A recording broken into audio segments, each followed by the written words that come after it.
Point After Podcast with your host, Julien Barnett.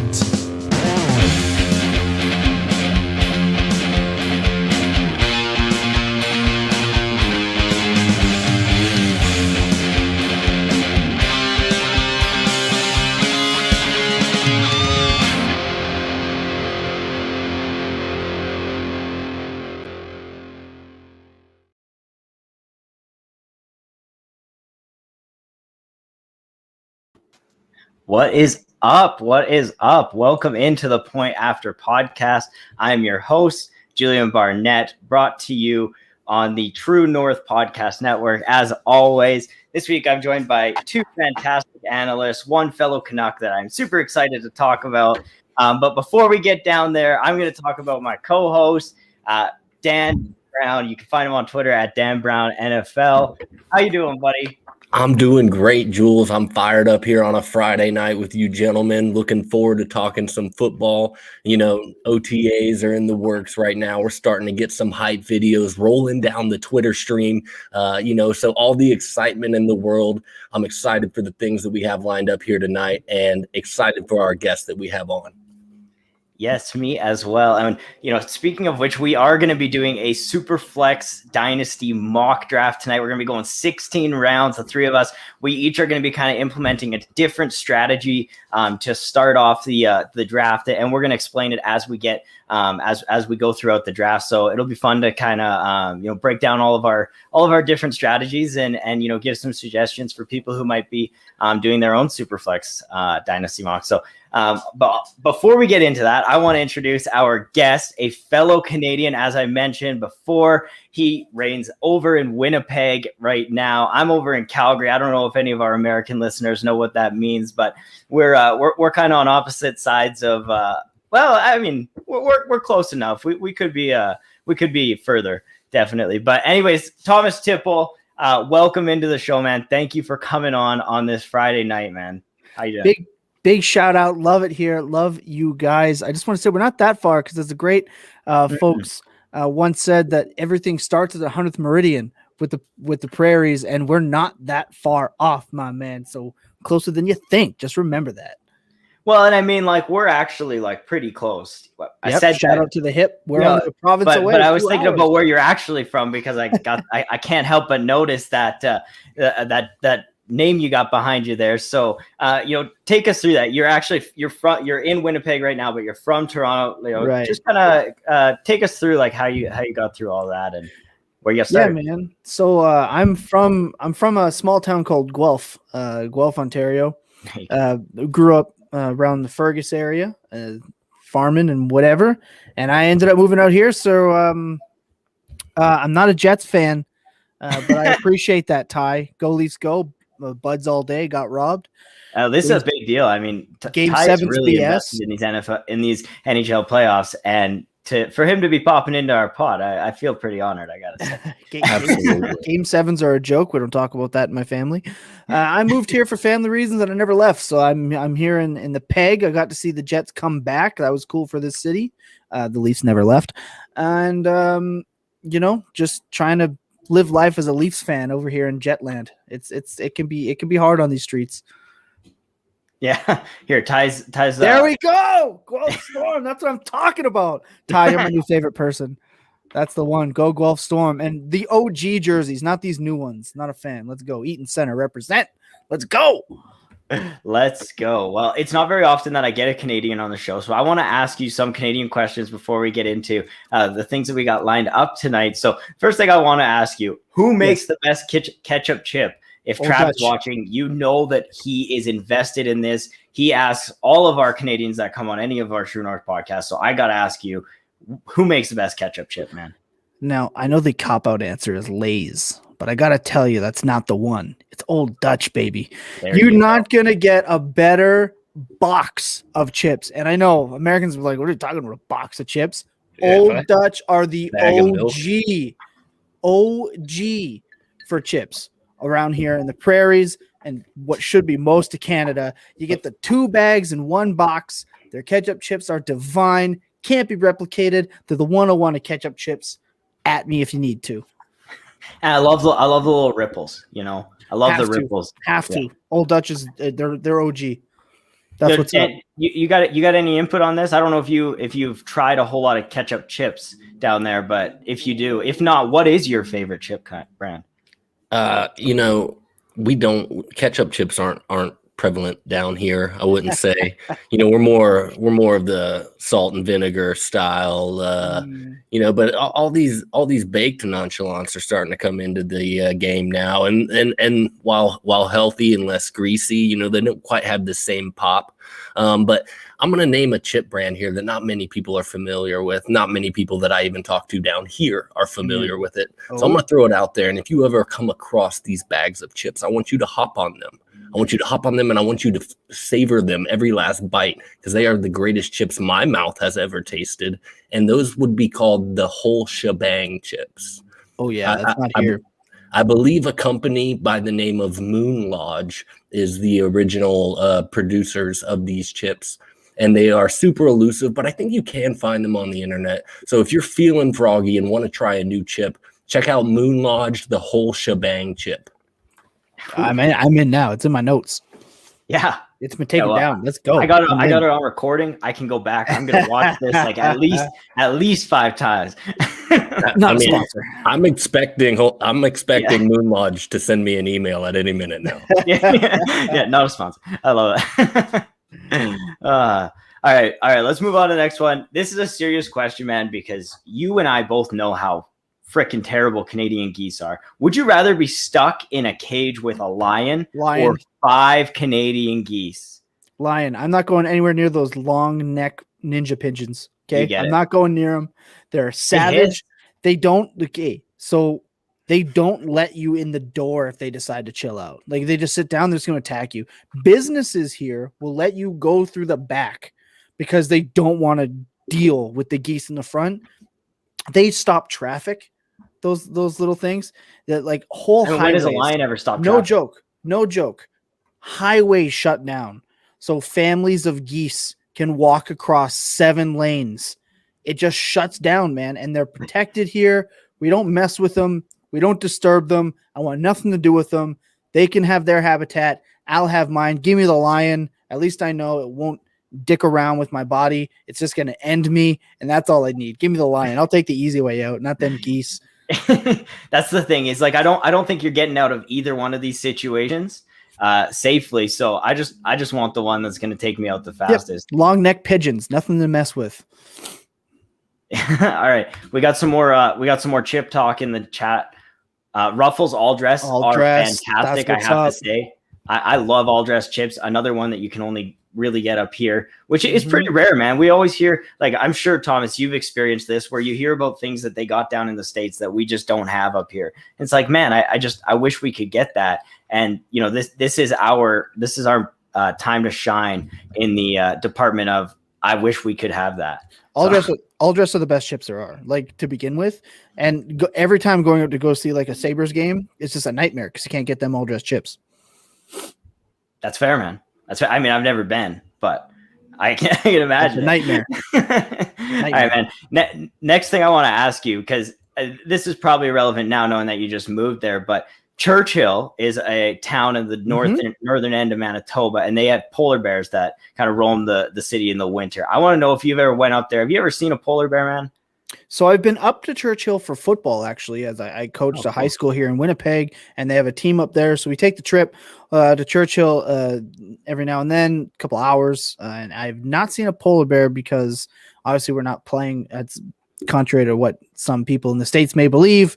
We don't always trudge through 97 feet of snow. So there was no snow on the ground. No polar bears ran onto the field and shut the game down. Took out a 12-year-old, but it's not really the time. Right. I have been up to Churchill. No polar bears. Maybe one day I'd like to go. It's actually like a tourist attraction. Like I think I'd do it on Jeopardy. Want a trip to Churchill? It's a cool place, man. If you like small towns and yeah, you will definitely peep yourself a polar bear. It's an interesting place. I have not had that live experience myself. Only zoos. Well, you haven't went in the winter, from what I'm gathering. I mean, if you were coaching football, right? You're going in the summer. Nor will I. Yeah, and it's super cold. I mean, Like D, you don't even want to talk about how cold it gets up there. I don't know if you've ever experienced that type of temperature, man. I mean, on the reverse, I don't know if you're touching the humidity levels that I'm getting to down here in Georgia. Not consistently. When I tell you that I sweat out toxins daily, I sweat them out. Yeah, we hit I think we hit plus 41 today here in Winnipeg, degrees Celsius. So we get both. There's no time off here. There's 2 seasons: super hot and freeze your bits off. Yeah, well, I don't know what it's like there, but it gets super humid, or not humid here, but it gets super dry, like hot dry. And we get, like in the summer, like we get deserts. We've got, like Drumheller over here, and where it's like 35 degrees Celsius, that's like 90 degrees Fahrenheit. So it gets real hot here in the summer, but in the winter, man, it's like you said, the polar opposite, and it's the worst, man. I hate the cold. So if I could, I'd move down for the winter and I'd just go live with Dan. Come on. It's a game plan. All right, buddy. Last 2 questions. You a hockey guy, man? Like you have a Matthews name behind you, right? So I'm kind of assuming here. But before we got live, you said you've watched 4 periods this year. So right. So before football took over my life in January, and I arrived here on these cold hard fantasy football streets. I was an avid hockey. Again, growing up in Guelph, as we had in the chat, you had the Guelph Storm. I grew up watching them and the Oshawa Generals and the OHL. And then obviously being born in Toronto in the GTA, which is the Greater Toronto Area, which is basically just all of Ontario now. You're either a Leafs fan or you're bullied, right? So I grew up a Leafs fan, huge. I mean, I got my jerseys, I got my Matthews here. I've been to the Hockey Hall of Fame I don't know how many times. Even since being back in Winnipeg, I've gone back. I went back when they were playing the Capitals in the playoffs. Right, we still don't talk about Game 7 Bruins Leafs. The Reimer meltdown. We don't talk about that in my family. That season never happened. Big hockey guy historically, but this season, obviously with the Full Tilt Dynasty pod, you've been busy now. Yeah, the second show coming out right around playoff times now with the Fantasy Walkabout. We're doing graphics and such now for FI. It's taken up a lot of my time, and positively, obviously. So I've missed out on baseball. I've missed out on hockey this year. I plan to get back into a little bit more. Try playing fantasy hockey. It just doesn't hit the same. It really doesn't hit the same. The CFL is a joke. Like the NFL is where it's at, and it's just the greatest game. So I am a hockey guy historically. I can talk about. Like Dmitry Yushkevich is my favorite Maple Leaf of all time. Figure that one out.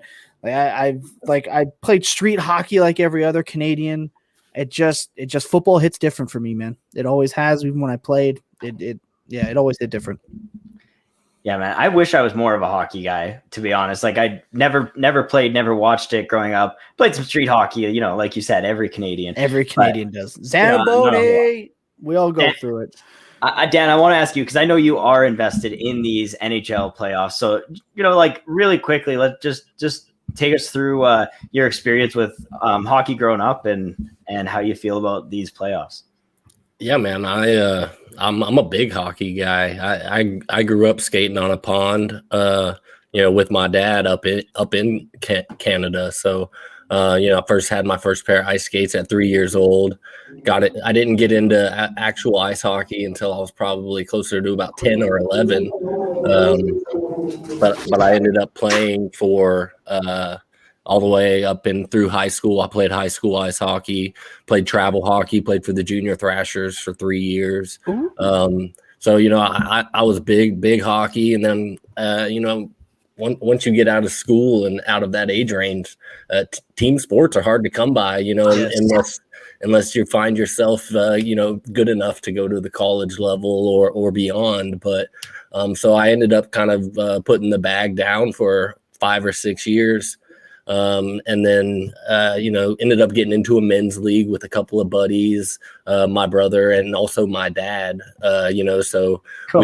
it was really, really great experience to be able to actually get to be on a team with my dad, who is 75 years old at this point. Nice. So it was really, really great. Haven't gotten back into it here in the last 5-6 years now with the children and everything else. It has gotten a tad more difficult, but still love watching the playoff hockey. I didn't watch much regular season action this year, but I have been tuning into these playoff games, and they haven't disappointed.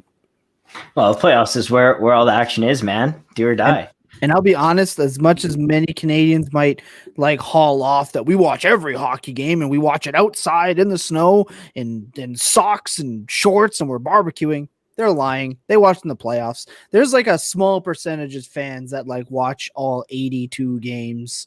It doesn't happen with they're playoff watchers. That's what it is. Unless you're going live, a live Canadian hockey game is an experience that I kind of put right in there with what I imagine a college football game would be in the States. Madness.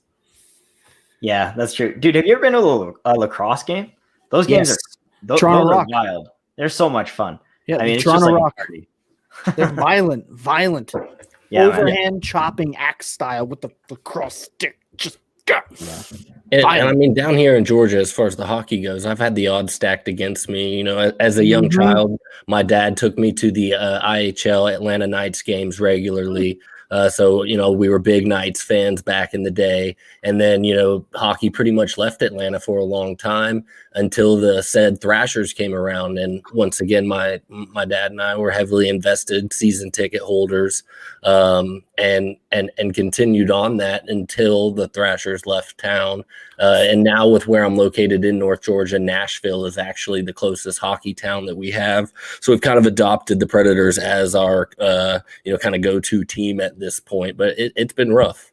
So may I consider, seeing as how you were a Thrashers family and they're now the Winnipeg Jets, I think we have a 6 degrees of separation between Georgia in the Atlanta and Georgia and where I'm at in Winnipeg, Dan. I think there's a 6 degrees of separation that could be handed here.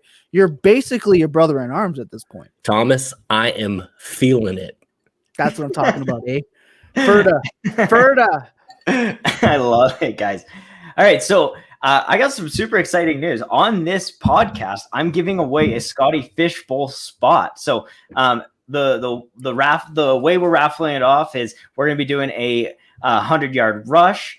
I just got pulled up here. It's got all of the people who have entered our Brighter Skies contest. So everybody who entered up until the start of this podcast were entered into this giveaway. And so we're gonna run it. We're gonna see who wins. If you already have a Scotty Fishbowl spot, I apologize. I have been very busy this week, and I didn't get around to being sifting through the people who haven't. So if you have, and I'm gonna reach out to whoever wins, obviously, anyways. But if you haven't, what I would like to do is have you nominate somebody who you believe should be in the Scott Fishbowl on your winning's behalf. So that's how we're gonna run it.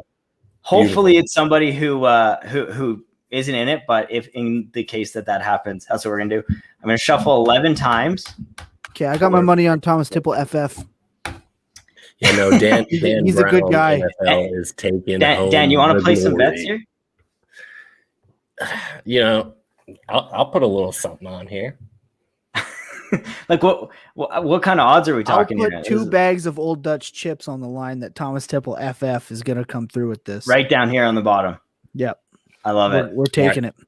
If Thomas Tipple FF takes it home, I'm gonna send him a bag of the whole shebang chips. That's there what's up. we go. Hey, bet, Ferda. Let's go. Let's go. All right. And now move it here. Let's go. All right. Let's go. All of I was these a are kick just, returner. I've done 100 yards. No problem. Let's go. Let's go. Standard settings. No lock activated. All right, here we go, guys. Here we go. Hey. Let's go. 3, 2, Ferda. 1. Ferda. All right. And they're off. What are you doing off the coming line? down. He's Justin Roser 10 coming down the front. He's looking good. Look at Dan Brown, Dan. NFL, making a sprint up top. Oh, there we go. TK, the FF Daily, coming down the top in line. And Best Ball, UK NFL is making a push. Greg says 17 is making a line drive down the bottom. Oh, and here comes Coach Craig Sport. He looks mean. He's coming down the ridge. And Best Ball, USM, and Dolphin aboard coming down the back. TK, the NFL Daily, is out in front, and it doesn't look like he's slowing down. Serena says is making a push. Here he comes. Don't count him out. Fantasy coach HJB coming up. He's making a run. It's going to be interesting. Down to the stretch. Dolphin abroad. Here we go. Close. Dolphin abroad has the lead. Big push here, Tommy T. TK, here we go. Daily, Big push. Dolphin Big abroad. push. It doesn't look like anything's going to stop him now. Oh. He's got a 3-horse length out in front. Oh, no. Coach Craig's going to give him a push. The Daily, TK, the FF Daily is our winner. He's won it. He's brought out the goal. We'll see him at the winner's circle with the flowers. You're a disgrace, Tom. Woo! There we go. You were close, Tom. You came fifth. I mean, He's better running, than he's last.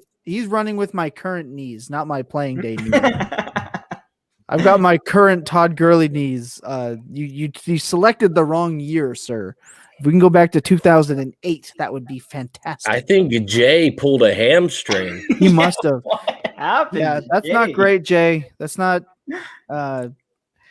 Jay's got. I'm sure you're a great guy, but that's rough. He's like crawling now. He's crawling across the line.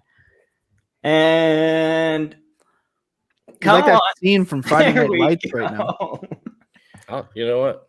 5-6 right there. Once again, jiving. Thomas, you and I, we seem to be neck and neck on this episode, and I'm loving every minute. It's a Canadian brotherhood.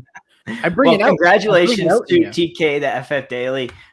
Fantastic guy as well. I've had many conversations with him. I am super excited that he gets the spot. And yeah, so I'll reach out to him. Congratulations if you're watching, man. And yeah, let's get into our next TK.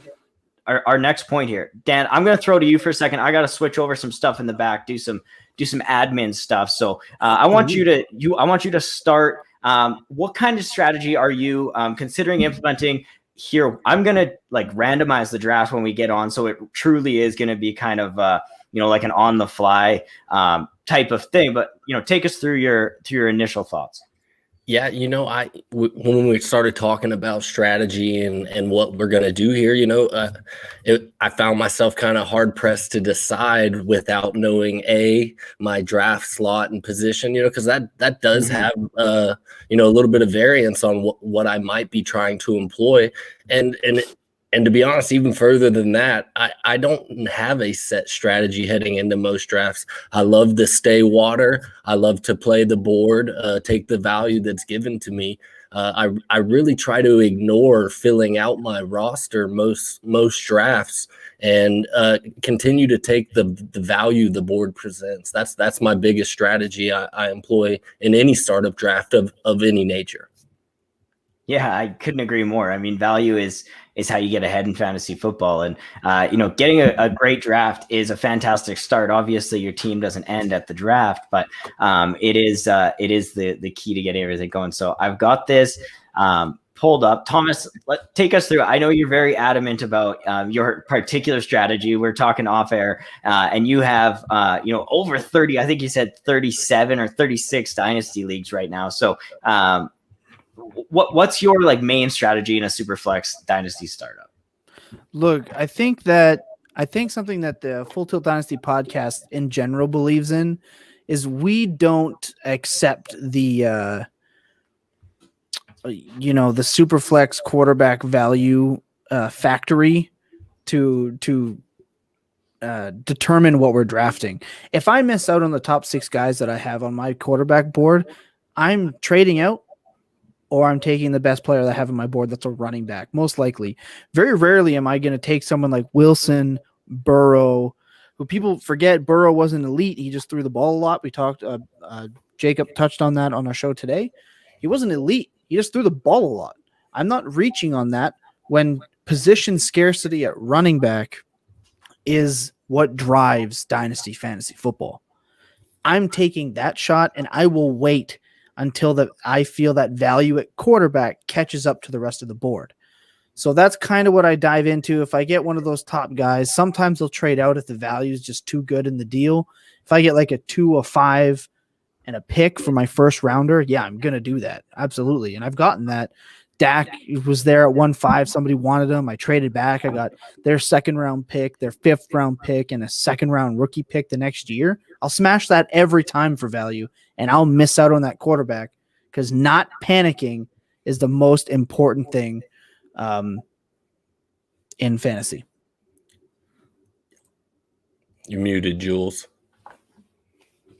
Sorry, guys. Like Dan was talking about, value is so important. So really, like, playing the board, I think that's kind of what we're all alluding to is, find the value that is actually on the draft board and go from there. So I think the biggest thing this year that I've noticed in startup drafts that can be advantageous is, especially these super flex drafts, take your quarterbacks and take your running backs and put your rankings together, group them into tiers, just those two positions themselves.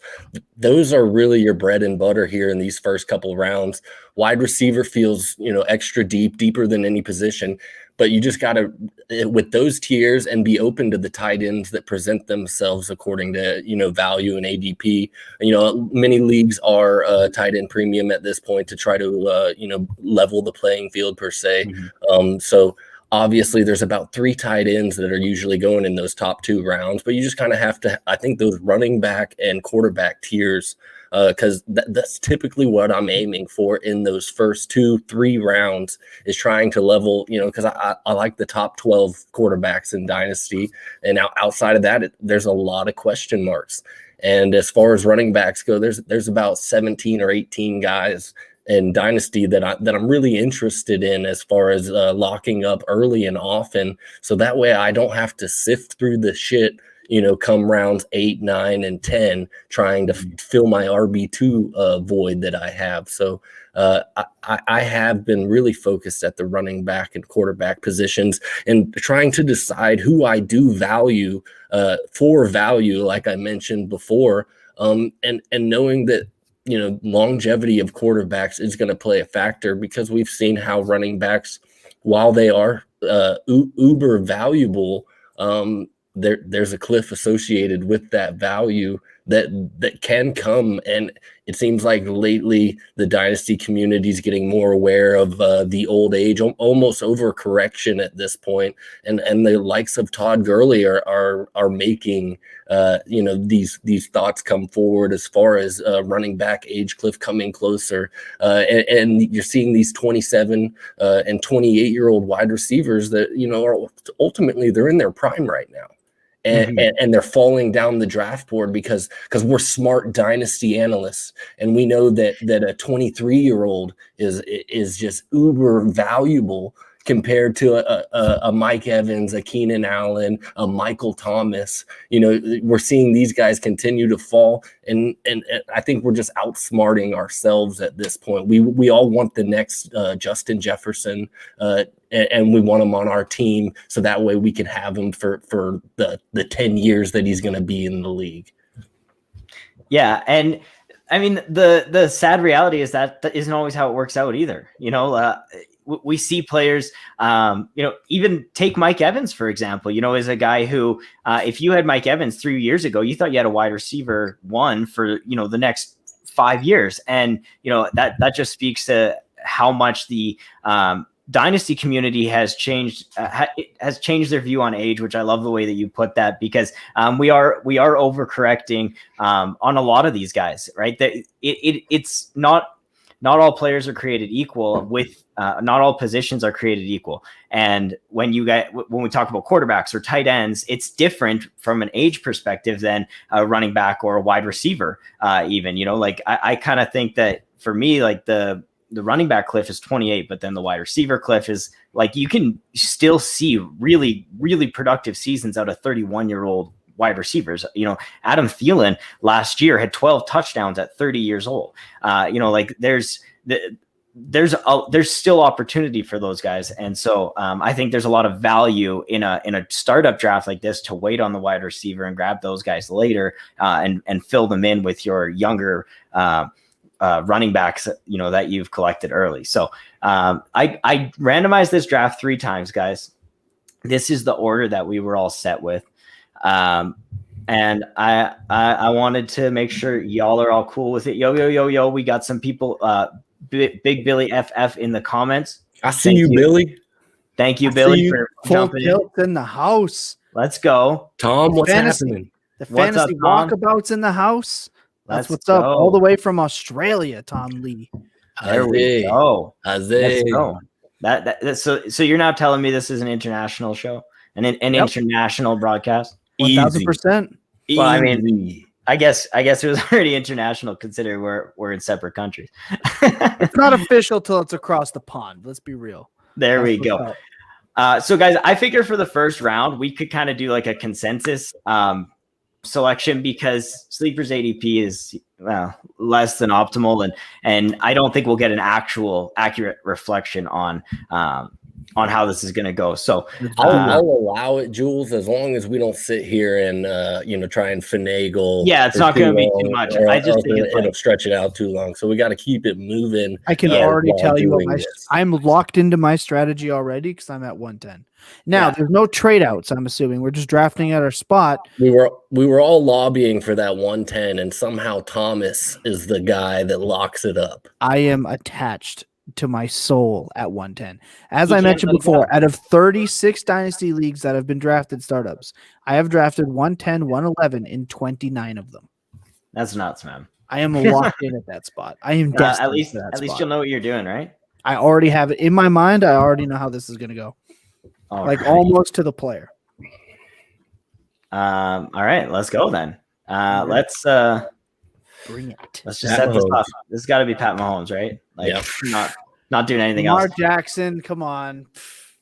Easy. Clowning. Yeah. Whatever.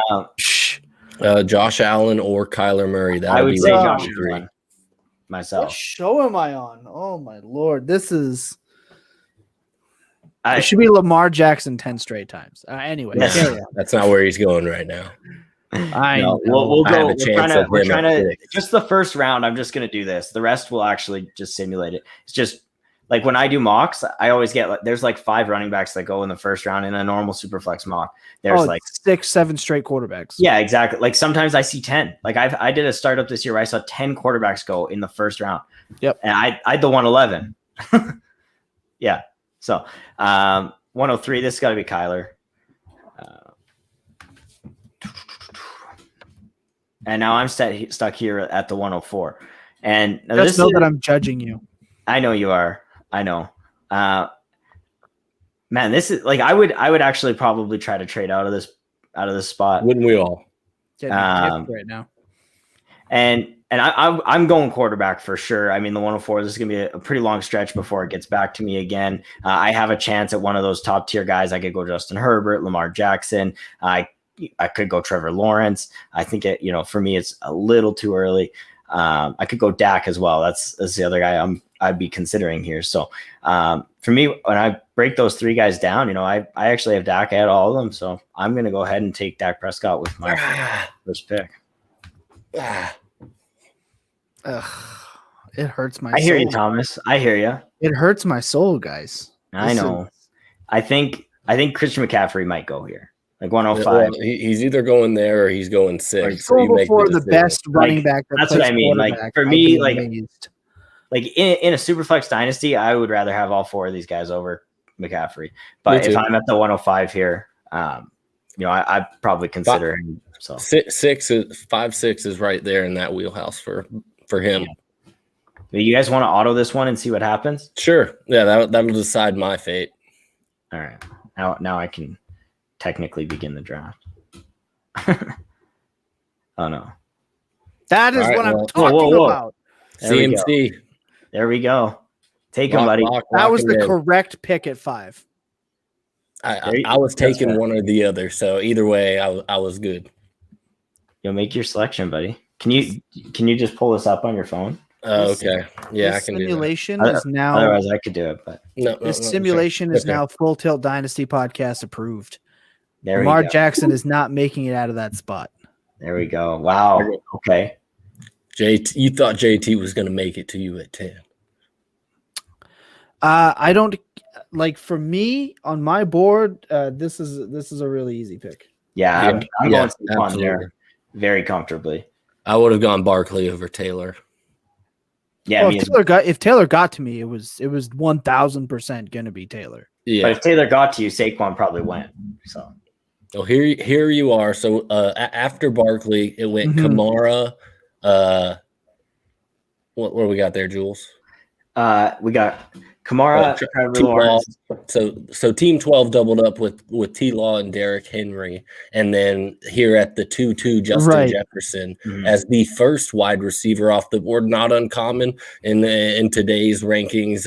You can find Justin Jefferson sitting top 3 in most folks' dynasty rankings. Yeah, and I think this is actually a little early for Derrick Henry. 1000%. Especially in a dynasty. I've seen it though. You gotta make this pick, buddy. Oh, sorry. I thought so. For okay. people that might be thinking what we're doing, is there a timer? Yeah, pause that. Yeah, here, let me.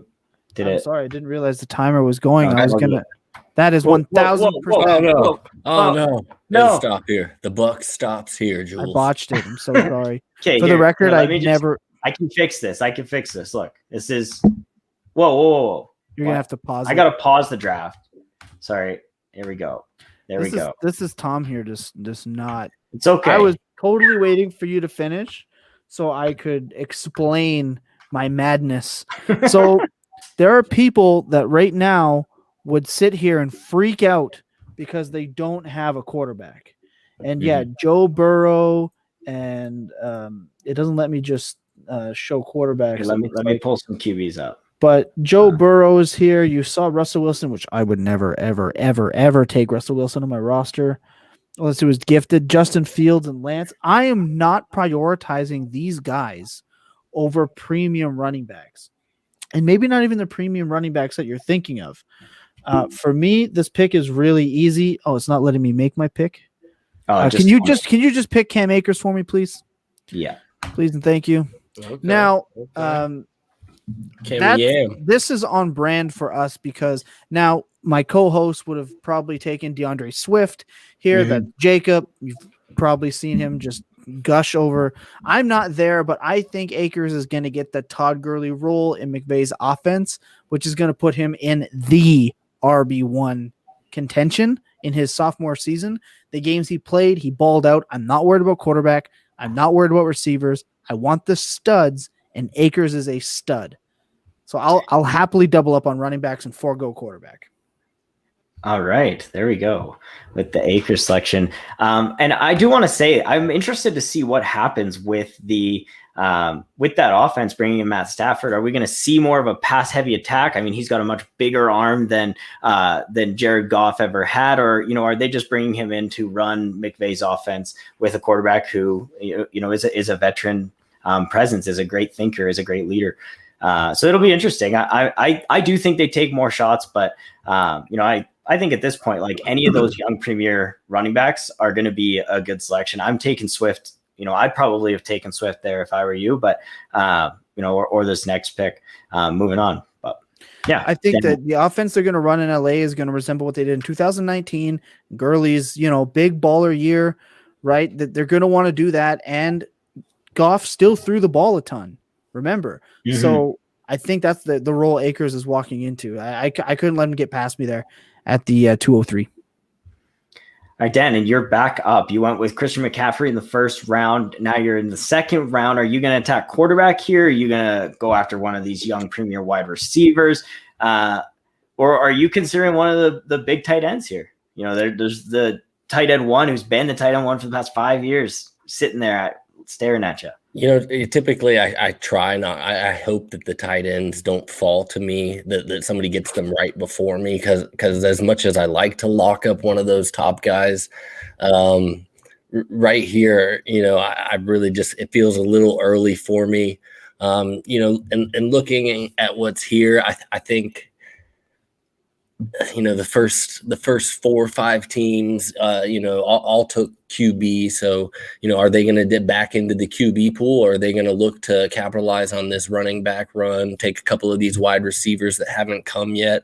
I want to draft the wide receiver one in AJ Brown here, but like I mentioned before, I love the depth at wide receiver in these drafts. There's guys that if at all possible, I want to trade out here and accumulate as many 4, 5, 6 and round 7 picks as I can.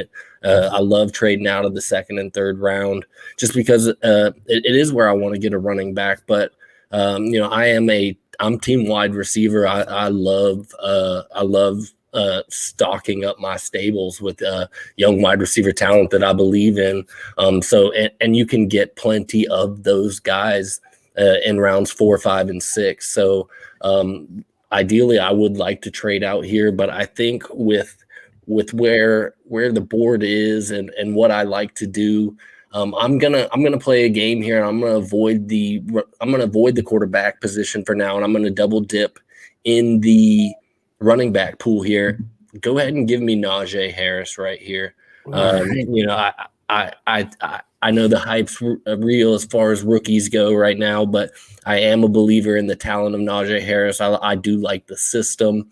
So if I can get him here at 2.7, it does feel like a value to have McCaffrey and Harris locked into my RB1 and RB2 stable. I'm feeling good about that. We differ a lot on him, actually, and I like that. I like seeing that. I don't like when everything meshes up and joins. I think he's like a little bit more special James Conner. I don't see him as that guy for me. So that's interesting that that's the play. I like that. I like when it's different. I do like Najee Harris, and I think that like this might be a little bit of a reach, but Dan, if you want to get your guy, you're setting up yourself up for the future. You've got a young, incoming premier back, and the 101 of running backs in the fantasy context right now. So I think that's a deadly start to your offense, and both of you guys are seemingly punting the quarterback position, or at least within the value slide. I mean, look at this, right? We've had, what is this, 6 quarterbacks in the first round, none in the second.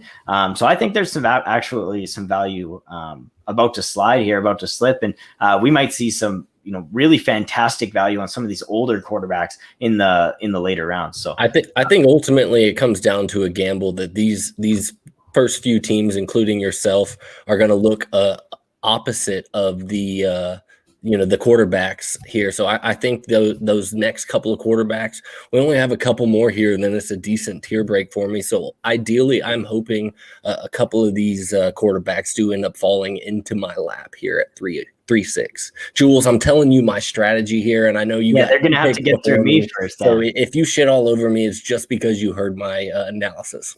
Yeah, all right, that's what's happening here. So I'm on the clock, guys. I'm looking at this, and I've got a couple different ways that I could build my team. And so, the first thing that I think is, I could go and lock up, my quarterback 2, my super flex spot, which would be Joe Burrow. But I'm also considering that I drafted Dak Prescott, who is coming off of a major injury, and going ahead and adding Joe Burrow to that lineup. I may not have a starting quarterback week 1, or both have a high injury chance. So I'm going to go ahead and avoid the quarterback position. I too am not a huge Russell Wilson believer. I have a lot of concerns going on here. I'm looking at Travis Kelce. I could lock up the tight end 1. But the guy that is really interesting to me here is actually going to be Devonte Adams as the wide receiver 4. I think that this is going to be tremendous value. Like you said, Dan, he is, these 28-year-old wide receivers are still in their prime. I'm locking up who I have as the wide receiver 2 right now in Dynasty. I love this value here.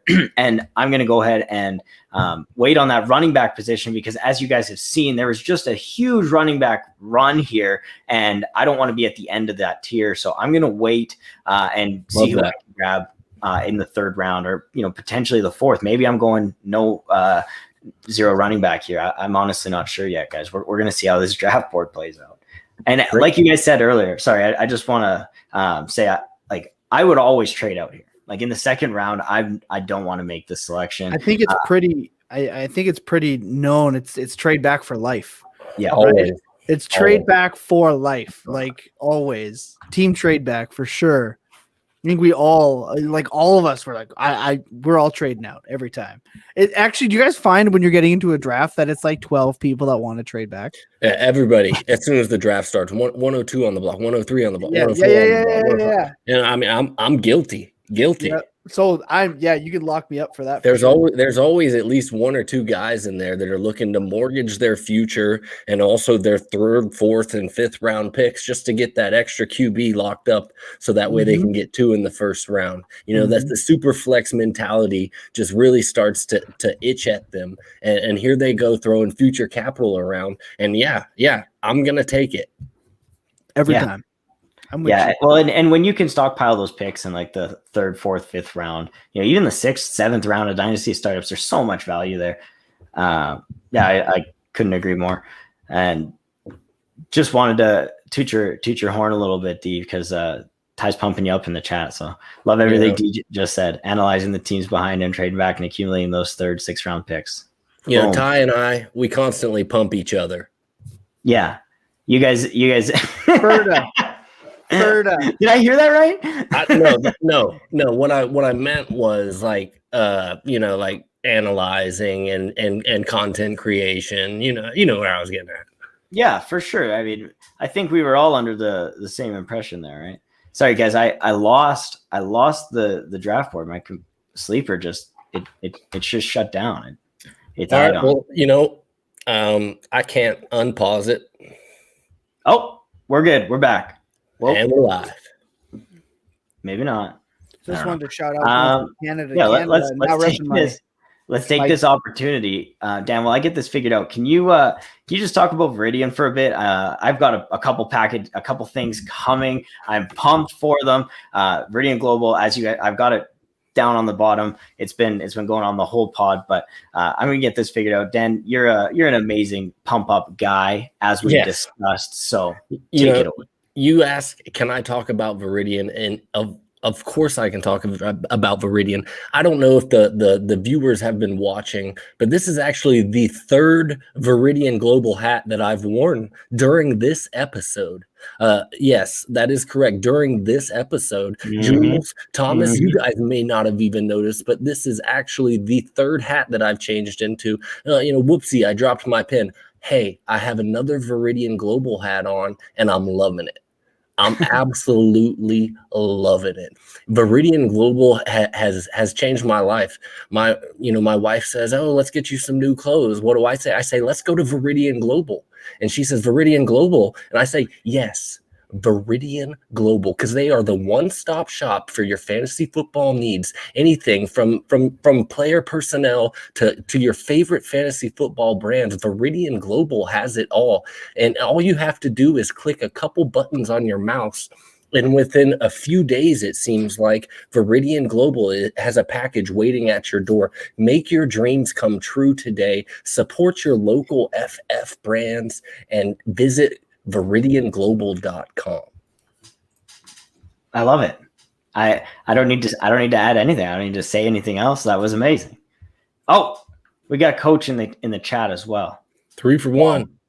There we go. 3, 4, 1. Guys, guess what? I got it figured out. So we are gonna resume our draft here. I'm gonna take Devonte Adams, and we're gonna keep rolling here. Okay. Let's go. Boom. Whoops. All right. And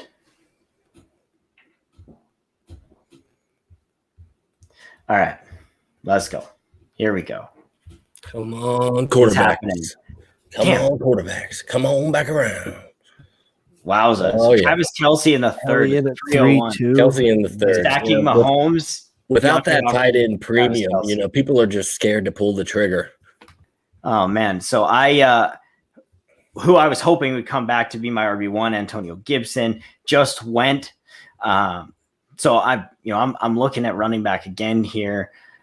Feeling like I need to lock somebody up. Why do I only have one running back option here? I don't know what's going on, guys. You see that? Everyone see that? All right, let's pause this. I want to explain this pick.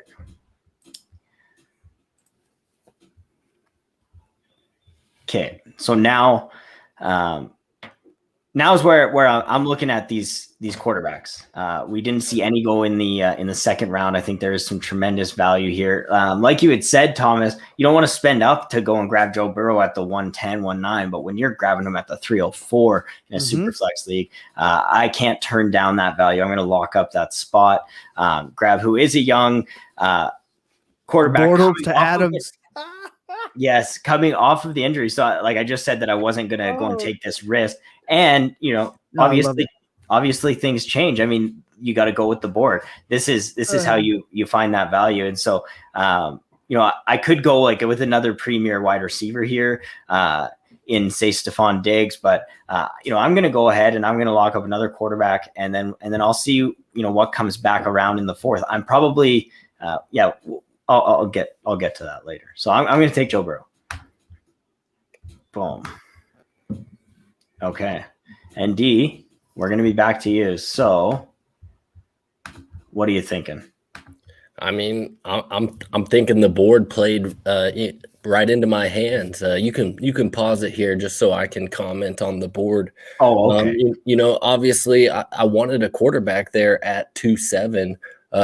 But I was willing to play the game that we love. How many QBs are going to go between now and my next pick? I took the gamble and only one quarterback, and it was you who knew my strategy. I'll throw out there.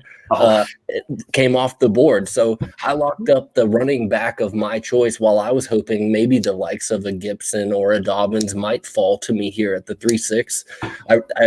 With the top few teams taking quarterback with their first round pick, I was willing to hedge that they might, venture elsewhere. And here we are, quarterbacks falling. And with this next pick, I would have been perfectly willing to take this individual at the 2-7, to be honest. And here he is waiting for me at the 3-6. And I lock in Najee Harris as my RB2 because of it. So without any more wasting of anybody's time, go ahead and lock in Justin Fields at the 3-6. I am a big believer. The correct pick. I am a big believer in Justin Fields. So much a believer that I like I mentioned, I would have taken him at the 2-7 given the league and like I said, as far as the quarterbacks that I am interested in these startup dynasty drafts, the big tier breaks coming for me. So if I can lock in one here at the 3-6, I'm more than pleased about that. Yeah, I am digging your draft right now, man. It's a good team. So Thomas, we're back to you, buddy. Yeah, so I'm thinking man, it's tough, right? Because you get this point in the draft and it's not sorry,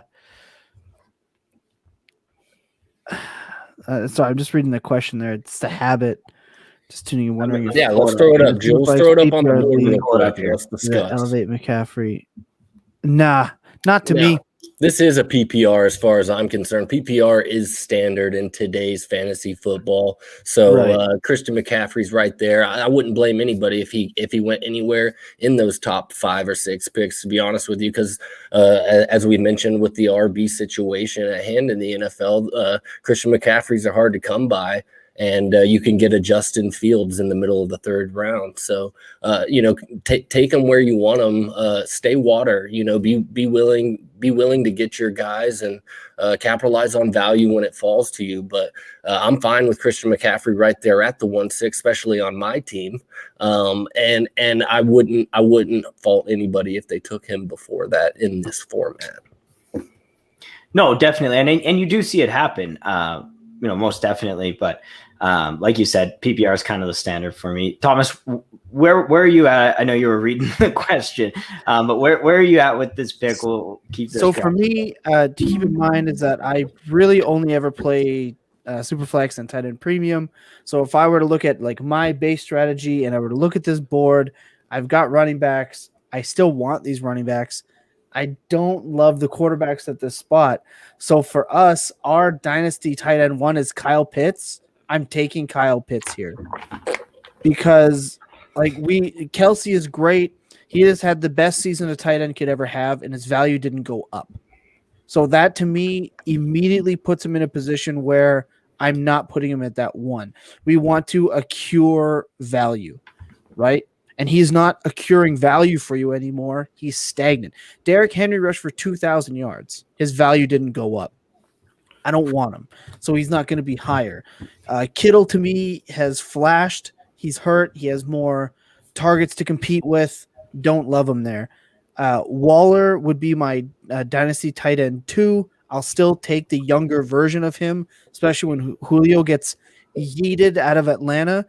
Pitts will start lining up as the X more than a tight end. So I'm taking Pitts there. People can tell me that it's high, but he's our dynasty tight end 1. He's an X factor.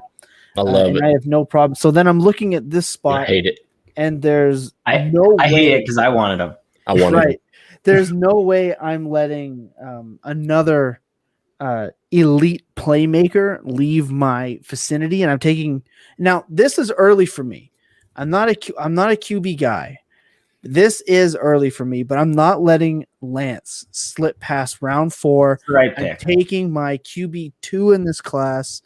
In my personal rankings right now, Trey Lance is coming off the board for me. I'm not only set up to win now, but win for a long time. I don't believe in 3-year windows. It's just how I would set up my team when the board falls that way. Yeah, it's the right pick there. I was hoping Lance would fall back to me, and I could go QB heavy, and then potentially be looking to move one of these guys, but also as a player that might not start right away, so I could have waiting. Dan, we're back to you, buddy. Where are you looking at with this draft board? I was really hoping that of the 2 tight ends that went, that Pitts was not going to be the one. With Waller and Kittle both on the board, I was really kind of hoping that Pitts might make it back around to me, and it would be a no-brainer. Waller is the real question here. Is this one of those times, like I mentioned, where I feel like the tight end value has fallen to me? And I do feel like it is at this point.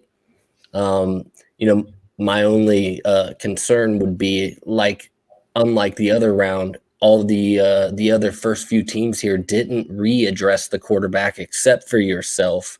So are these other teams, computer animated teams, going to address their QB position? Are they going to address their QB2 situation here on this turn, or are they more likely to? I know you're not going to. You're the one guy who's actually listening to what I have going on.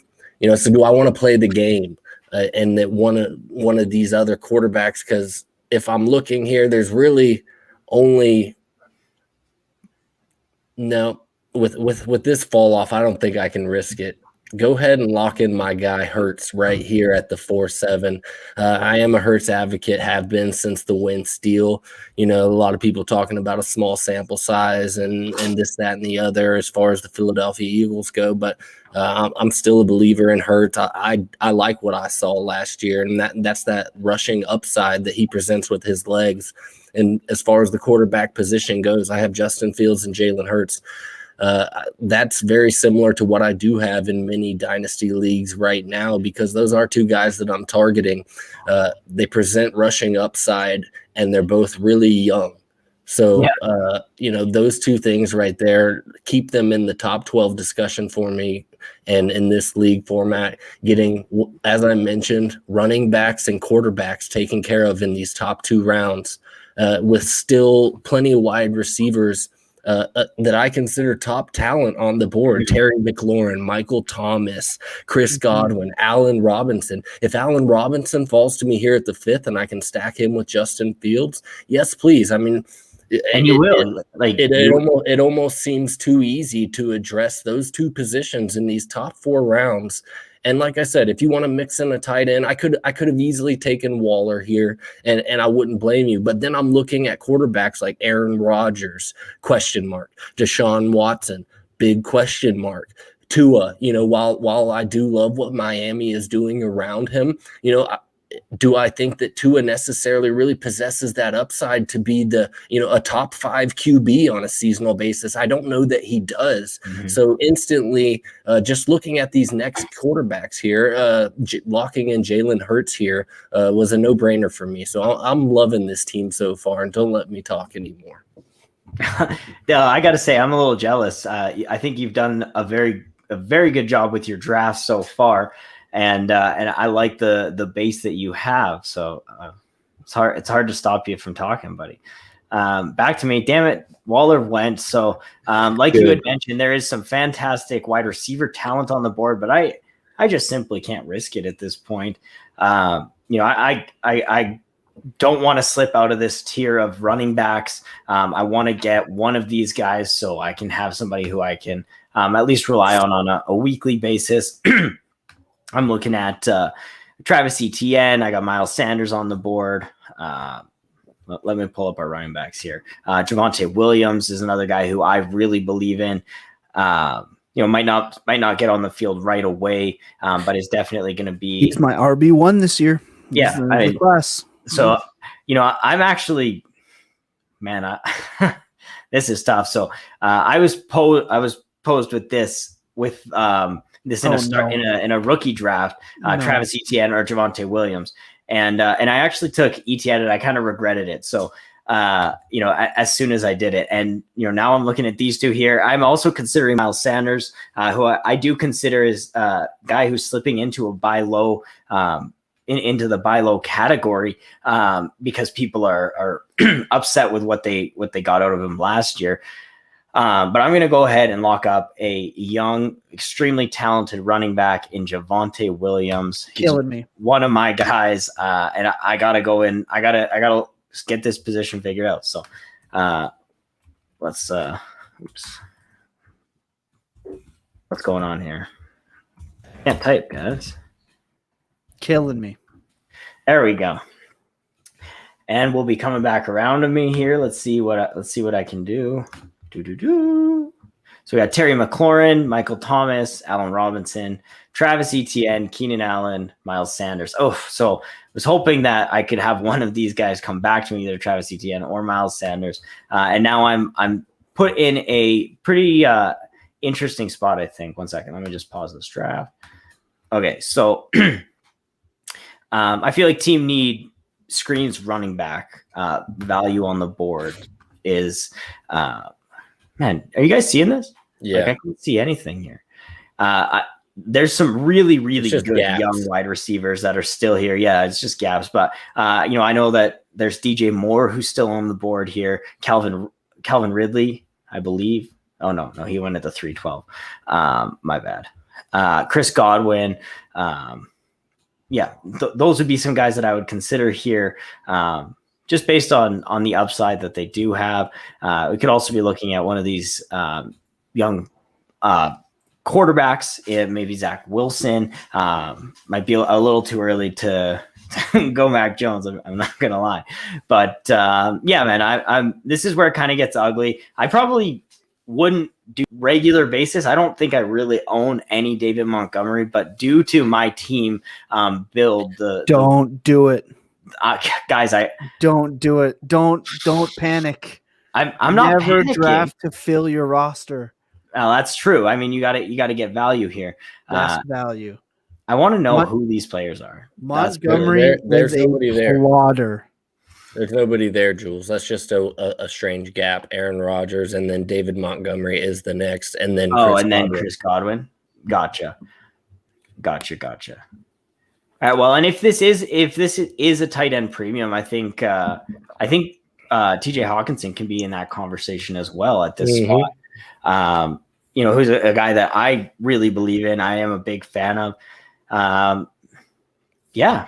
Actually, guys, I feel like now that you said that I'm tilting, I feel like I have to justify all of my decisions. Thomas. Don't let Thomas get in your head, Jules. He's wanting Monty. He's to living fall for rent free, himself. Dan. I'm Only sweating go here. full tilt when you're listening to the show. Never in the draft. Never.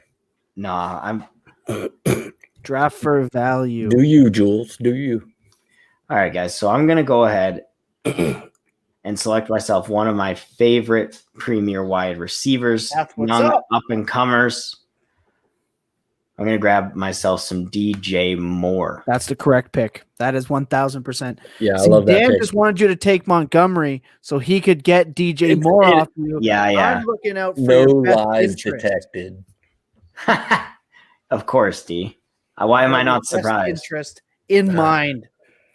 Canuck to Canuck. But this is where, like, if we had traded out, right? If like, just imagine we had traded out, right? Say I send the 104 for, a guy trades up. I send the 104, the 704, and the 809 for, the 2, 4, and 5, right? I'm just throwing numbers out here. Yep. But then you can stockpile all of these, like, look at all the players that are on the board at this point. You would have, you could go DeAndre Swift and then DK Metcalf and then, CD Lamb and then, wrap it back around with Austin Eckler, right? And you've got yourself a really, really strong foundation. So in a normal dynasty draft, I think that has to become the standard way to draft. When you get lucky enough to draft with people who haven't learned to trade out of the first round, you got to take advantage of it. So, where are you at with your next pick here? Sorry, I took over your turn. No, you're fine. It gave me a chance to kind of peek over the board here. And after peeking, this would be another spot that I would be definitely looking to shop, move back a little bit. There's not a whole lot here that's just really sticking out. There's still some quarterbacks I like on the board. And, while not necessary, I'm not afraid to lock up 3 quarterbacks early if I feel like the value is there. And there are some there. Let's see what quarterbacks are still available here. Aaron Rodgers, Deshaun Watson, Baker Mayfield. So it seems like the mock Stafford. draft isn't valuing quarterback quite as much as you would see in a Usually those guys would be startup off the draft. board. A lot of these guys would probably be gone already here towards the 5th and 6th round. I am going to continue to punt the wide receiver position. I was hoping DJ Moore and even potentially Chris Godwin would fall to my pick here.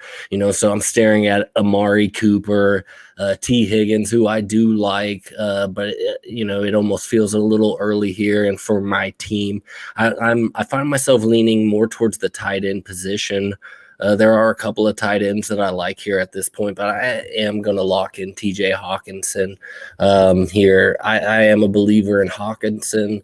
I think he's got all the opportunity in the world here with Jared Goff. And while we don't know the future of the Lions, there's a lot we don't know there in Detroit. And what we do know is that TJ Hawkinson is going to be one of the bigger pieces of pie there as far as the passing game goes. And I don't mind going ahead and solidifying my tight end position here in round 5.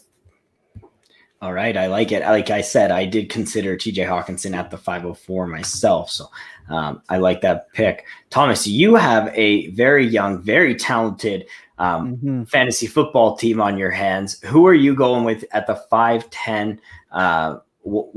Take us through your thoughts here. Like, there's some tremendous quarterback value. I think Dan's right. There is, the mock draft isn't quite valuing them the same way that most fantasy players would. So, which way do you lean here?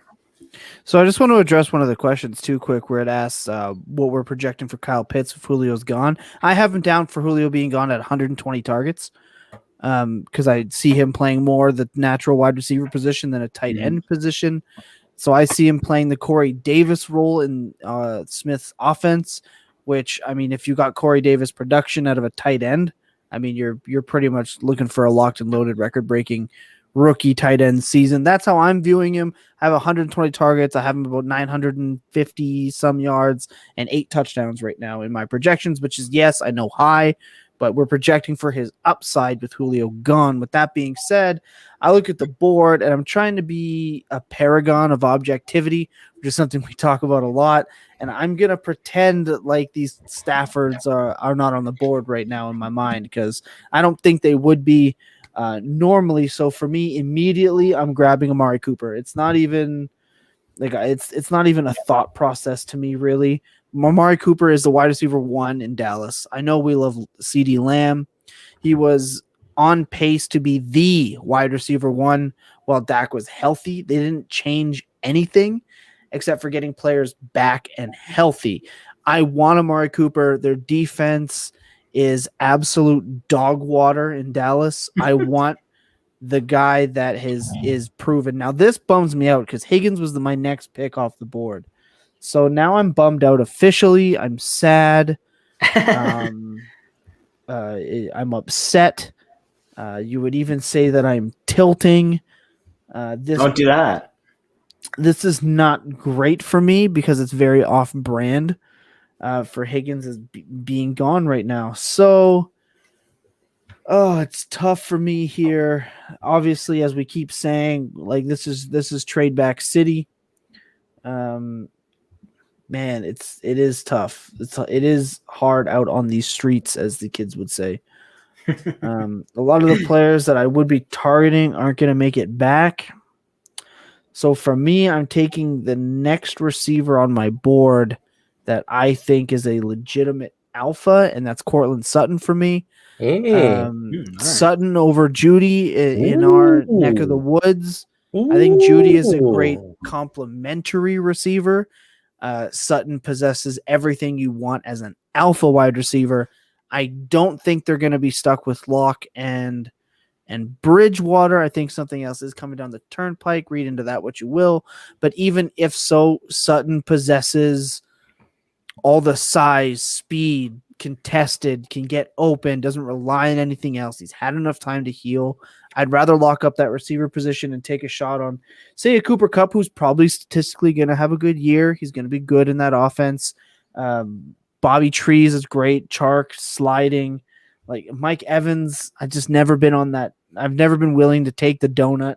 Yeah. I think Sutton proved that he is an elite talent at the position, especially coming from SMU, where he produced. This is a reach, if you would. But even if I didn't pick him here, I'd be trying to trade up vigorously to get him. And I know Coach is all caps in that Sutton, so respect to Coach right there. Love it. I'll pull that up. D, what are you thinking, buddy? Your next pick. Let me see what happened here. No, so, okay, a couple of running backs, and that's what I'll love. You know, you lock up those running backs early, and as these guys, I mean, they're kind of at the end of another tier break here with Carson and Hunt. It gets pretty ugly at the running back position. So I'm glad I was able to lock up my 2 guys early. You know, still haven't addressed the wide receiver position, and you know, lo and behold, sitting here at the top of our queue when you click on the wide receiver tab, I just feel like it's meant to be right there, considering I have Jalen Hurts as my QB2. Go ahead and lock in another rookie for me here in Devonta Smith. You know, BMI, Shmeami, give him to me. He is the wide receiver 1 in Philly. And, you know, to have that stack locked up on my team, you know, this is a team that's full of youth at this point. While I might not be contending here in year 1, there's not many dynasty startups that I am contending in year 1, to be honest with you. I'm more of a year 2 or 3 guy. And, you know, there's not a guy on my team right now that won't be looking mighty nice 2 or 3 years from now. Maybe Christian McCaffrey. I'm gonna put that out. So he'll be off my team before the end of the year. I promise you, guys. I also just realized I messed something up. So I did 2 super flex spots, not 1 quarterback spot. So I think that kind of messed the ADP. I'm sorry. That's it's all right. Fine. We're rolling. We're vibing. We're talking players. We're talking ADP. I'll tell you right. Ball. You know, Sleeper can do what they want. We're doing it up. if it were possible to trade up here with you at your next pick, I would be doing it right now. I'm the type of person that would be sending you a 22 first for this pick with a little something on top. And it's a tad early for me, you know. I constantly right around here in the 6-7 areas where those offers start to seem to come in at. I'd be sending it immediately. And there's just too much unknown about me assessing your team through 6 rounds. You know, while you have your staples, and I can see, you know, what direction your team's heading. You know, as far as where that draft pick is going to fall 1 year from now is still pretty much unknown to most. Yeah. And there's just too many guys that I would like as still what I would consider a semi cornerstone piece on my dynasty roster at this point for me to ship it off for what could be, you know, sure, a Waddle, a Bateman, or somebody like that potentially next year. See, I think that you're thinking I'm going that way. I'm trading my 22 first right now to trade up for Deshaun Watson because he falls to this point. That's who in startup drafts. And worst case scenario, he never plays again. Likely scenario, he doesn't play for a year. But if not for these troubles, he's the 102, 103 off the board. So him falling this far is hilarious. And that, well, I love the way you put that because I'm looking at this board here and, you know, I'm all about value. And so I could draft for team need and go and take James Robinson or Myles Gaskin to fill out that RB2 role. But I am just not a fan of adding those guys to this team. I've got, quite a young team outside of Devonte Adams, who still possesses and holds, extremely high value if you were to ship him off. And so my pick would be Deshaun Watson here because I've already locked up Joe Burrow and Dak Prescott. I can now wait on Watson if he's going to be out for a year. I can let my team not be very good and then, trade one of these guys for a haul or keep all 3 of them and then move into 2022 and trade them for draft capital. Or, there's a lot of things that I could do. So that would be who I would take here at the 609, playing the pure value that is on the board. And that's the way it's going to go down. So yeah, it has to. I agree, man. And if you do get a draft like this where nobody is valuing that quarterback position, you have to play the value. I mean, the 609 is this guy was going at the 105 or the 106 3 months ago. And so, obviously there is a lot of concern and there's a lot of risk that comes along with drafting Deshaun Watson. But when you can get him as a QB3 and hold him on your bench, I'm willing to not have my team win in the first year, waiting for Javonte Williams to really break out, take over that backfield, waiting for Joe Burrow and Dak Prescott to get fully back into the flow of things, get a year removed from the injury, that kind of stuff. So, I'm pumped with that value. I feel like I sniped you, and I was excited that you segued nicely into that for me, Thomas. So the next picks after me were Jalen Waddle, Noah Fant, Kenny Golladay, James Robinson, Deontay Johnson, which is very upsetting, and Rashad Bateman. So again, the quarterback position is just being punted by most of these teams. And I still think there's some really good value at the wide receiver position. I think we are kind of getting to the end of a tier here. And we are starting 3 wide receivers. I don't know if you guys saw the starting lineup. So it's a quarterback, 2 running backs, 3 wide receiver, tight end, and then 2 flex spots. And obviously the 2 super flex spots as well. So now this is interesting. The 704. This is where I actually consider Myles Gaskin. Looking at the rest of the running backs that are going to be after him, I don't think any of them are coming back to me. I do not want to be starting any of these guys who I'm going to get in the 8th, 9th round on a weekly basis. And so I am going to go ahead and take Myles Gaskin here. They didn't bring anybody else in. I think in the 7th round, you're banking on him having that production for this year. Hopefully, I would be able to sell him, mid-season. Get an early second or whatever I can for him after he puts up a big game. But yeah, I mean, the value on the board I think is at the quarterback position, but I don't need to address it. it's a little egregious for me at this point to keep trying to stockpile those quarterbacks. So I'm going to go out and I'm going to take Myles Gaskin to be my RB2. D, what are you thinking? Well, I'm thinking that I really was hoping Deontay would be here for me. He wouldn't, because I was going to take him. And I see that. And so unfortunately, so high on him. I'm a huge Deontay guy. I have been since his rookie season, and I keep pounding that drum every year, and people keep saying something about drops. So here I am once again after Deontay Johnson, because people just want to talk about how athletically large Chase Claypool is. But Deontay Johnson is the wide receiver 1 in Pittsburgh. Don't get it twisted any other way. Volume is king, and I don't care how many times he drops the ball. They're going to pepper my man with targets year in and year out. Post Ben Roethlisberger obviously brings questions, and Ben Roethlisberger was terrible last year. Absolutely terrible. But Deontay just threw the ball was fantastic. So, Ben Roethlisberger can't get any worse here in 2021. The sky is the limit for Deontay Johnson, but he is no longer an option here. And who I do have as options isn't really appealing. So, I'm gonna play sleeper's game here. They continue to fade quarterbacks. I have a young team moving forward here. The guy that I think will continue to hold the most value from here on out would be the number 2 overall selection in this past NFL draft, Zach Wilson. So, I whether or not he's going to be super successful there with the Jets, I know that he is locked in for decent value here over the next at least 4 years, and whether or not I need him is irrelevant. I'm looking to offload him. We have a bunch of older wide receivers and, once again, running backs that I'm not really interested in here. I've already locked up my tight end position, not looking to double dip in that wasteland twice this early.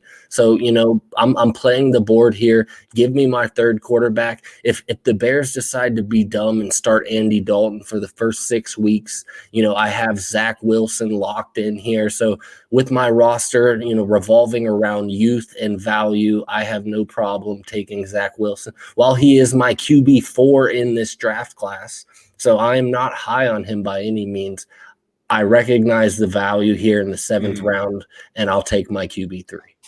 Yeah, his value can only go up from that. I mean, he's not going to decrease from 7th round startup value by this time next year, and you'll be able to ship him for more if you want to move on. Although, Craig, he's also quoting Tom Hanks. He does love Zach Wilson. I believe has him as his QB2 in this draft. Thomas, you are back up. You got 2 selections here. What are you thinking, man? So I just want to make a counterpoint to Deontay Johnson.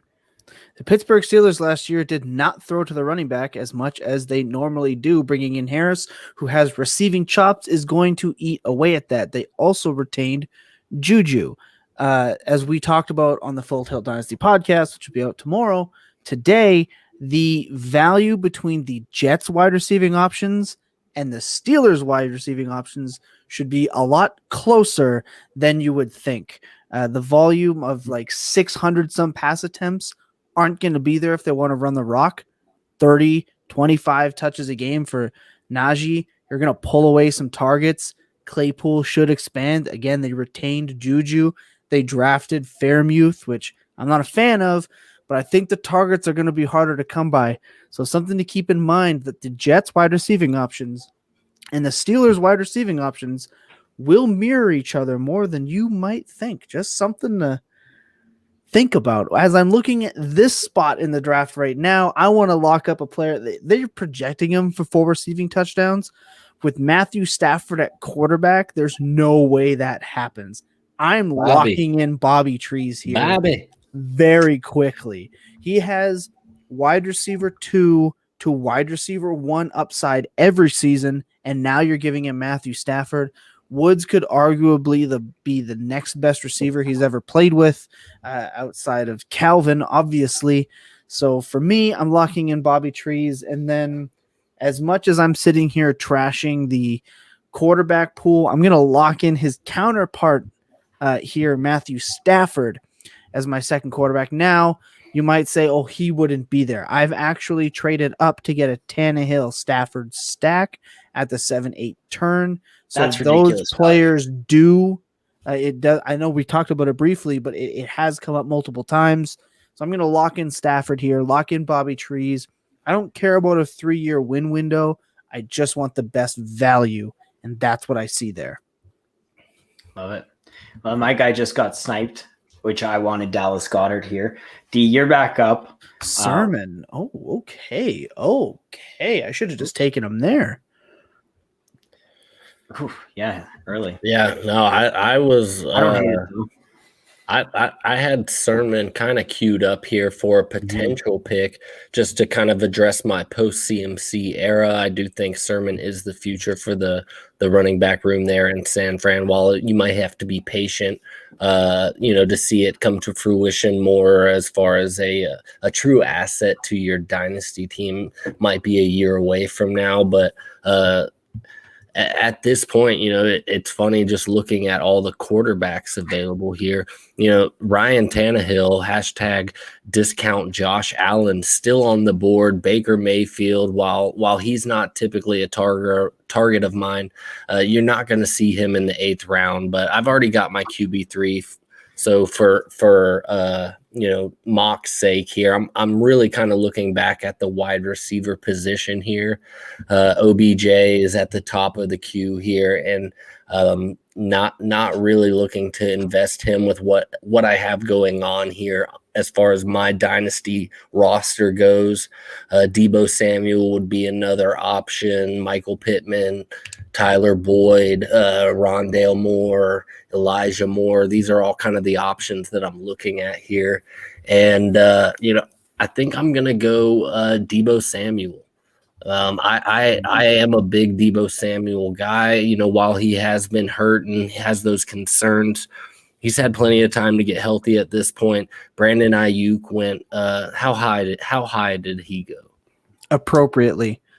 And I do like Ayuk, but just comparatively value speaking wise, these guys that they're not far off. I wouldn't be shocked if Deebo Samuel did stay healthy all year and did outproduce Ayuk this year. Ayuk was kind of a surprise as far as I'm concerned. And San Fran's offense was kind of odd this past year with the quarterback rotation, George Kittle being, hurt, not hurt, Deebo being hurt. Ayuk was kind of thrust into that starting role, and he did get the volume to support that. I just don't know with the passing game and with what they're going to bring in with Lance, it's an unknown what that target distribution and what kind of volume, passing volume they're going to have there in San Fran. But I do love Deebo Samuel, the player. I love his ability. And as far as the wide receivers go, I don't mind locking him in here as my wide receiver 2. Love it. I'm a big Deebo fan myself. I think this is really good value back in the 8th round here. And like you said, I don't think the difference between Ayuk and Deebo to me is just it's not 2.5 rounds. Like, I think these guys are a lot closer than people seem to think they are. And so I think you are capitalizing on some value there. So I did auto it. The next pick was Odell. I'm back on the clock here. And the guy that I was hoping would come back to me did. And that's actually going to be Michael Carter, rookie running back for the New York Jets. This is really an upside pick. You're banking on one of these guys retaining this job. I've got quite a young team, a team built to compete in the next couple of years, and so I'm going to add a guy who he had over 1,000 yards last year, and maybe I'll get some good voodoo when I link Michael Carter and Javonte Williams back up on my fantasy football team. Hey guys, I'm just going to throw this out here. I don't know that we're going to get through all the rounds here tonight. I was going to say, you guys want to kind of like for competition's sake, to take a look at your team, recognize what you need to kind of fill out what we're going to call a complete roster at this point, so that way we can have some sort of a voting a post show as far as who had the best drafted team. So just start thinking about that. I'm maybe seeing another round or two at this point before we need to start rounding out the episode. Yes, I agree, Dan. And I do got to add, we got to get a little into the bench because I admittedly drafted Deshaun Watson in the 6th round. So I need Twitter to see that deep QB bench that I got. Give me Michael Carter. Let's go. Boom. Let's move on. Boom, boom. Boom, boom. So we got Rondale Moore, Michael Pittman, Curtis Samuel, Tyler Boyd, Melvin Gordon, Mike Gesicki. And so we are back. I'm back on the clock at the 9:04. This is, for the sake of filling out a roster, I'm probably looking at tight end here. I wanted to skip it in the last round because I did think one of these guys would fall. And, the guy that I still believe in, I think can be an elite receiving tight end is actually going to be Hunter Henry for the New England Patriots. Massive contract that he signed this past year. Filling out that position, I think in the 9th round, he's an upside guy who, if he does hit, if he becomes, even like a consistent weapon in that offense, if he's seeing 8 to 10 targets a game, I don't really care if he doesn't score touchdowns as long as he's getting that intermediate volume. That's all I want, especially if we're in any kind of a tight end premium league. Just getting those targets are more important to me than really trying to hit on those high upside touchdown guys, which he could still be in his own right. Boom. Mike Davis went at the 9:05. Dan, we're back to you. What are you thinking, buddy? I'm going to go back to the wide receiver here. That is what I need to address to kind of fill out my team here at this point. And, looking at the board, there's a few young guys here that I like, and, a couple of, older guys mixed in with some other guys that I'm not really interested in. There's one guy here that stands out to me, and that's my boy Elijah Moore. I am a big fan of his, and with the Zach Wilson pick earlier, here I am with another stack for my dynasty team. Two guys that will continue to grow in that Jets offense together. And while the wide receiver room does seem crowded here in 2021, Crowder is still a potential trade candidate for the Jets. I think reports have come out that they are interested, but he did not show up for OTAs, whether or not that's contract related or not. I do know the Jets are looking for him to take some sort of a pay cut / restructuring of some sorts. So Elijah Moore, once again, lock him in for my team here. I'm sticking with youth. I've said that I don't look to compete year one. I'm just looking to maximize my value here and hold on to guys that I think for the most part will continue to retain value, if not gain value moving forward in the next year. Deebo Samuel may be questionable. He's one more injury filled year away from really kind of tanking his value as far as I'm concerned. So, but I do love Elijah Moore here. I was gobbling him up, trading up into the early second in just about every rookie draft I could, where he made it there to the 2-2, the 2-3, the 2-4. I have a lot of Elijah shares, and I don't mind locking him up here in the 9th round. I love it. I'm an Elijah Moore fan myself. And, to your point of Deebo, I think that adding these upside wide receivers, behind him in Devonte Smith, Elijah Moore, and whoever you're going to take in the next couple rounds, you're kind of building that position with some depth to grow. Like you said, not necessarily going to compete this year, unless these guys hit, and then you might very well compete. But Thomas, where are you at with the 9-10? I think we're going to go. Let's go to round 12, guys. So we'll finish that. We'll finish up. What was that? Go ahead. Go ahead. No, Okay, so pretty easy pick for me is Terrace Marshall. Terrace Marshall is the 3rd best receiver in this draft class. You could push second. As a Ravens fan, I'm obviously going to say Bateman. He obviously balled out at LSU, decided to say, yeah, I've done enough. See you later. Came back for his injury. Absolutely dominated. Robbie Anderson, He's going to be gone. They're not going to keep him. Brady knows his guy. Terrace Marshall is going to be the guy. Profiles as an elite alpha wide receiver. Pairing him with DJ Moore is going to be fantastic moving forward. I think it's a hilarious value pick here. And then next up, like this is where it gets kind of tough for me because I'm trying to pretend that the quarterbacks aren't here. Because again, like maybe you get like a Brady. I mean, I've traded up for Darnold at 10. I saw Coach kind of throwing some Darnold shade. I'm not your guy. Okay. I love Sammy D. They obviously invested in him. They picked up his option already. He's getting the best coaching he's ever had, the best offense he's ever had. I have faith in him. I'm not going to. Oh man, for me, you better have faith in him. You just double dipped at the wide receiver position. Yeah. Hey, well, baby, you have to. For me, man, it's tough here. I don't really care about the tight ends anymore. I don't really care about Robbie Anderson's waiting for you. The receivers on the board. I never want Robbie Anderson on my dynasty rosters at any time, at any point ever. For me, the value is actually in Brandon Cooks. People look at him and they go, ew, Brandon Cooks, man. The guy is going to get targets on a team whose defense is dog water. And it absolutely shits me to tears that people are discarding him like his career is over. All he does is produce, and he's locked into targets. He's the best option. Nico Collins is great, but Cooks just performs. So to grab him as late as it is, it's money. It's a money pick. Yeah, I mean, it's going to be a question of how quality are the targets, but it might not even matter. I mean, if he's the only option there, you know, and they're going to be losing football games. We all know this. They're going to be playing catch up. So especially in the 10th round, I definitely don't hate the pick. Let me say this. Give me 1 second. Let me say this.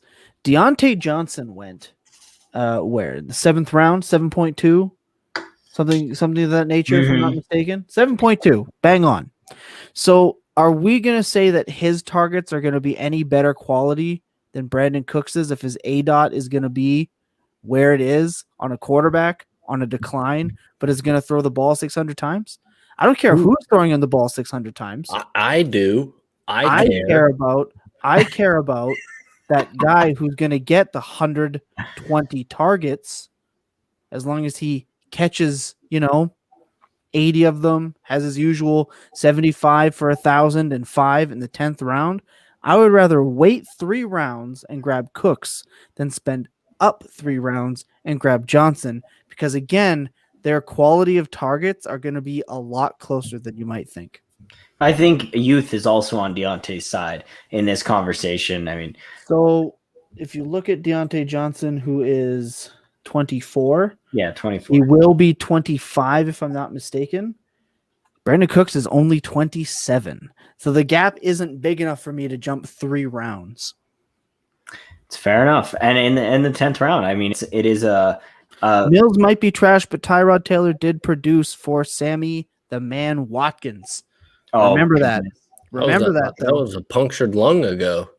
Hey, a whole punctured lung ago. And in a Greg Roman offense. You want to talk about offenses? Don't get me started on Greg Roman. We'll be here a week. Dan, where are you at, buddy? In the 10th I'm in a tight spot here. I was actually kind of excited when I saw Irv Smith Jr. still on the board. And then there he goes, the pick before me. So here I am staring at the wide receivers that are available. Jalen Reagor, obviously I'm not going to dip in that pool with Devonta Smith already on my roster and the investments that I have in him. I don't want to double dip there. So, I'm looking at Jarvis Landry, Will Fuller, Corey Davis. None of those guys really fit what I have going on here thus far in this draft. Amon-Ra St. Brown is here.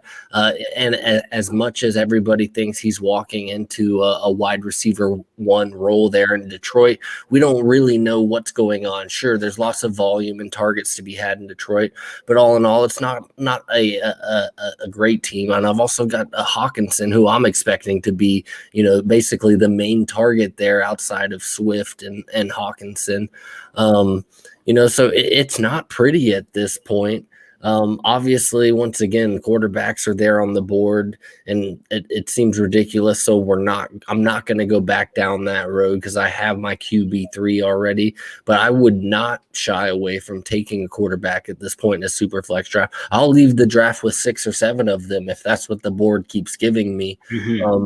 But I'm going. I don't like any of the running backs really here. Sure, I could take a Mostert or a Harris, Connor, but any one of those guys could be worth jack shit this time next year, and that's not what I'm looking for. So I am back on the wide receiver, and it's tough here, but I think I'm gonna go ahead, and this may be even a tad early, but I'm gonna continue what I have going on here, and that's my stack attack.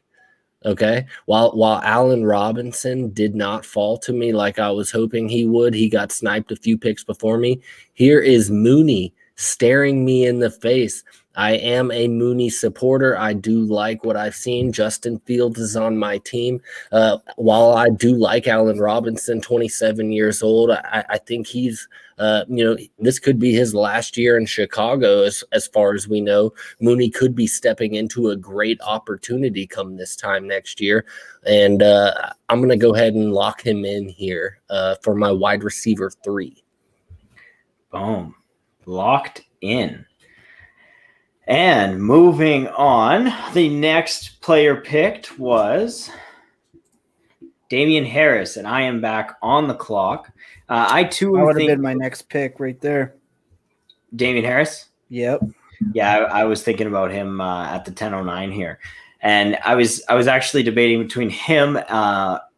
As far as running backs go, I think he kind of ends a tier that I now don't really want to dip into. Yep. And I'm looking at value on this board, and I'm trying to navigate this and figure out who's going to come back to me. Where can I find the real value?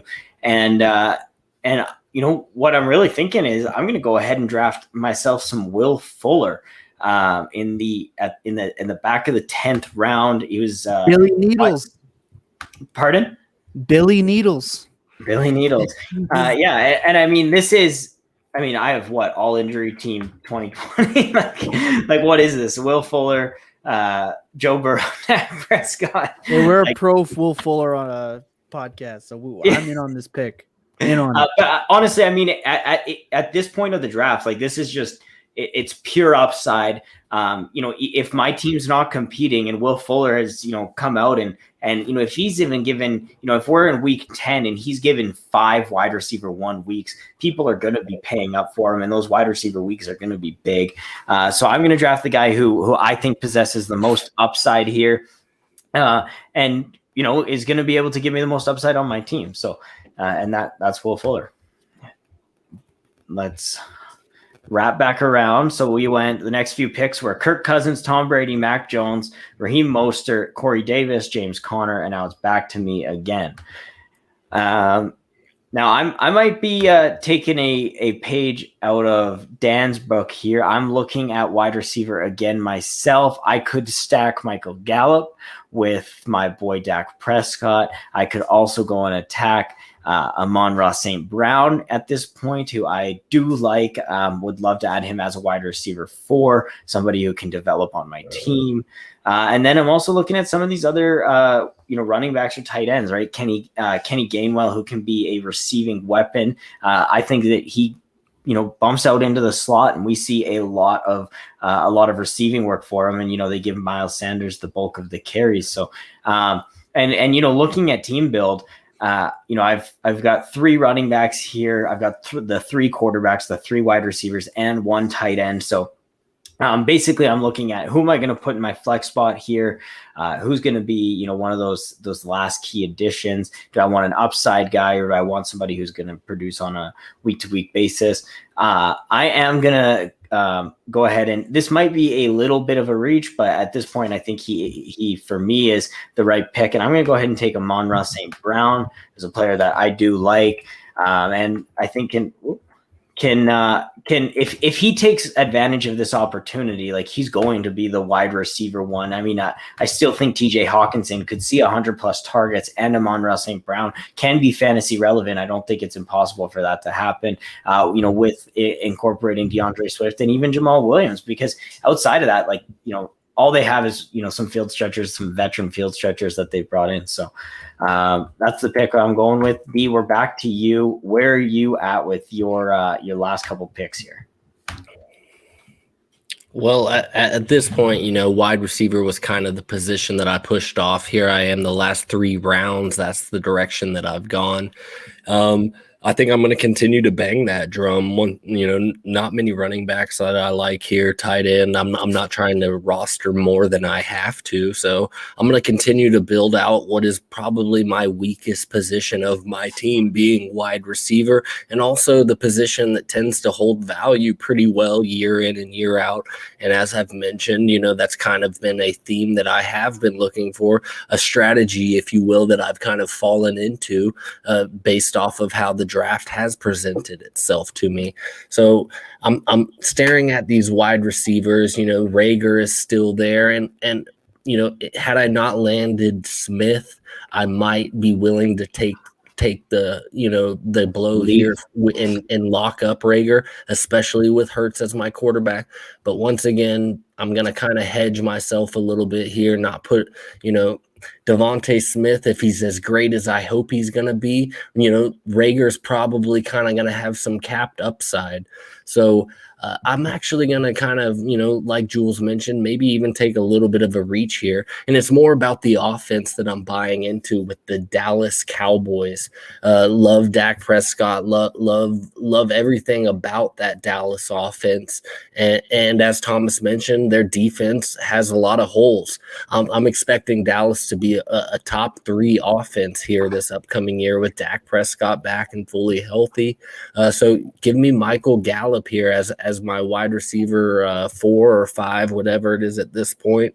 He likely to even potentially be a free agent next year. We don't know, where he's going to end up, but I do like the talent of Michael Gallup. I do like what skill set he possesses as far as a contested catch type of guy. And, I like him here for a wide receiver 4 at this point in the draft. Yeah, I agree. I mean, I was going back and forth between him and Amon-Ra there, and I think that's a really great pick. And then, right after the pick after you was Jalen Reagor, Sam Darnold, and then Jarvis. So, Thomas, you're back up. We're going to do these last 2 rounds here, and then we'll wrap it up. So these are going to be your last 2 picks here. What are you thinking to fill out your team? I'm thinking that I'm really sad that Darnold just went, but in his stead, I'll take Zach Moss here. And the reason is I usually try to pull him in the 11th round or 10th round, because obviously quarterbacks, they go a little higher. So, I mean, either way, I'm taking Zach Moss because I don't think there's any way the Bills just decide we're never throwing the ball again. And Singletary is horrendous. He has draft capital. He's not terrible. He should get some goal line work. I see Singletary go a little bit after. Yeah, so I would take Zach Moss there. And for here, man, it is questionable at this point. There's not a whole lot to be jumping up and down and getting excited for in any of these spots. So, man, boy, that one pick was so easy. It was just a quick smash play for me. Give me Antonio Brown here. And for me, when you look at their splits, if he's going to get 20% of the targets, given that Mike Evans often is banged up and Godwin had missed some time, and Brady loves Antonio Brown, this is a guy that when he's on the field, he produces and hasn't slowed down at all. So getting him here in a potential offense going into the second year, which produces even better numbers historically, to me, age doesn't matter with Brady. I'm just counting it out. Historically, Arians, you get a second year from a quarterback, numbers go up. He just, I just not putting it past Brady to love Antonio Brown. Like, he's gonna do it. It's part of the reason he left New England, and it's quite obvious. So he loves them. I'm gonna take him here. I've seen the thing. Corey Davis is still out there. I'm trying to. No, Corey Davis went. I think he had to have. 1102. Yeah, but for me, I'm trying to pretend like these players were gone already. So I'm just trying to take that regular 12th round value, and that's where I see Antonio Brown. All right. Indeed. Where are you at with your last pick, buddy? Let's see the board here.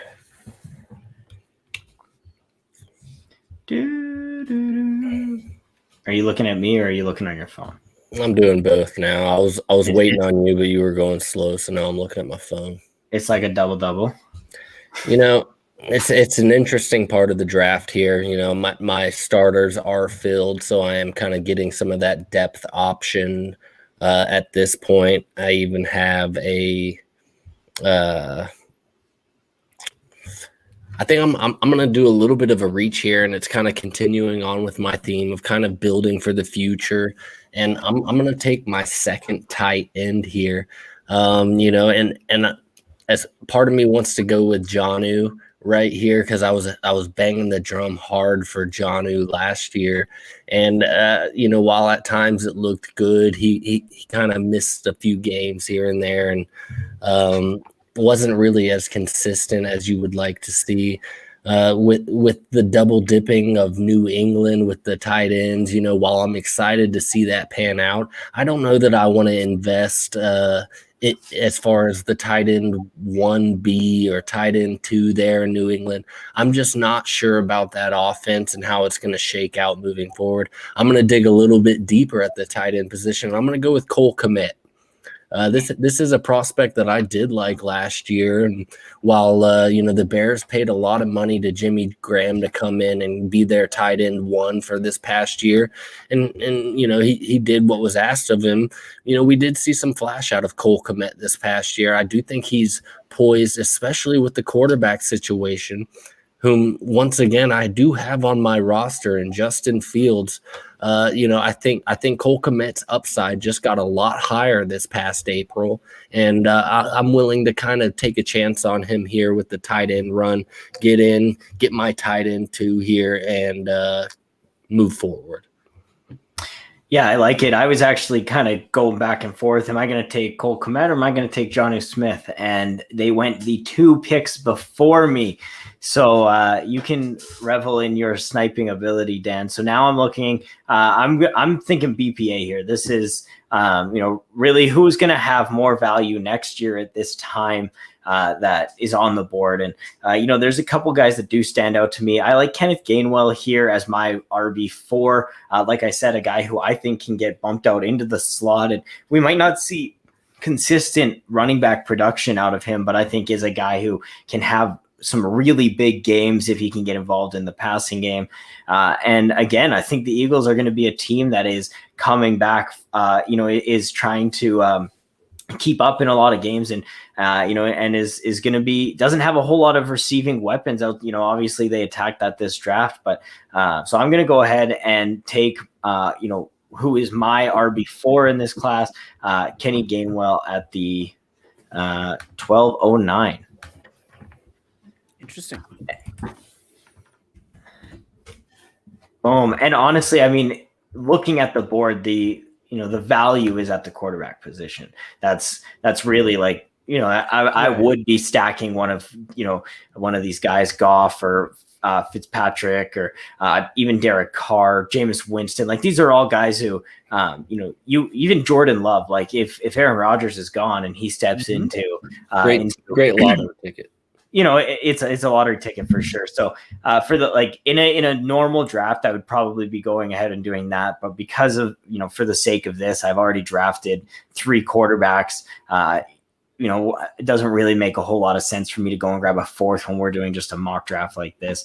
But yeah, that pretty much wraps up this draft, guys. We're going to cut it off there because we're almost at 2 hours. I appreciate both of you gents greatly for coming on and spending your Friday night talking to me, talking some draft strategy. And thanks to everybody for jumping in the chat, for lighting that up. Everybody who stayed with us for the full hour and 53 minutes that we are. Attaboy, Craig. Attaboy, Craig. Craig. Craig, you and I got to talk, yo. Yeah. Also, Craig said what I was thinking. Nyheim Hines 2.0 for Kenny Gainwell. Like that's the role I think he can have, where you might not know when to start him, but if you throw him in the flex and he gives you 30 points, you're going to be a pretty happy camper that day. So, I can get behind someone drafted after a kicker. Real quick, who has more receptions this year, Miles Sanders or Jonathan Taylor? Jonathan Taylor. More? Yeah, who has more Taylor. receptions? Yeah, what, like 35 or I think he had like 43 receptions or something this year. Jonathan Taylor did? Yeah, I think Taylor did. Yeah, I'm pretty sure. Do you know the answer, or are you just asking us? No, I'm talking about this upcoming year. Yeah, it'll be Taylor. Knows the answer. Gotcha. It'll be Jonathan Taylor, right? Although that is an interesting question, but I think it's Taylor. The passing volume in Philly is going to go down, people. Down. So the running backs are going to go down too. Not if they're playing in the slot. I don't trust coach speak. That's not even. I mean, maybe it is coach speak, but I haven't even been paying attention to that. That's just my own perception of like what Kenny Gainwell does well. If you're going to draft this guy, you probably want to put him in a position to succeed. And he's really good at catching the ball and running in space, but he's not very good at running the ball between the tackles. So this is all I care about when I see Kenneth Gainwell. That's all I care about is the 5. His draft capital. He's gone to me. I don't care.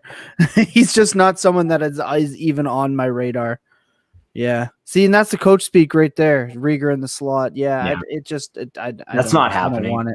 I don't want it. It's all gross over there. I just want Hurts because he can run. It's so gross over there. And new coaching. It's gross. 5th round. Yeah, it's gross. I love your optimism, though. I appreciate it. It's needed. It's very Canadian. So yeah. Well, I am an optimistic guy, and I mean, I don't know everything. I'm just a guy who enjoys to talk about fantasy football on a podcast with some good buddies. So this has been an absolute pleasure, guys. I can't thank you guys both enough for coming on and spending 2 hours talking to me. Thomas, before we get out of here, just give everybody a plug. I know you mentioned earlier that you got a pod dropping tomorrow, Full Tilt, Dynasty podcast. What else are you guys working on? So one of the things we're definitely constantly working on is branching out and elevating people up. So every Friday we go live at 6 Central, 7 Eastern time with Full Tilt Dynasty podcast. The re-release comes out every Saturday. It pumps out at iTunes, Spotify, all the regular stuff. And now every Monday at 6 o'clock Central time, 7 o'clock Eastern time, you can catch the Fantasy Walkabout presented by the Full Tilt Dynasty podcast. That is with me and my mate in Australia, as we take you through an in-depth look at process, defining what real value is, what finding real value is, and having purely objective picks, much like you saw me implement in this draft here at the point after. And aside from that, you can catch me doing graphics for FI. I also write and produce video content over there. And otherwise, you can catch me streaming on Twitch at Thomas Tipple FF, like the handle says. You can catch us doing that as well. Info for the Discord is available. Just get at me and head over. Thanks, gentlemen. Clear eyes, full hearts, can't lose. Love you both. You're a gentleman and a scholar.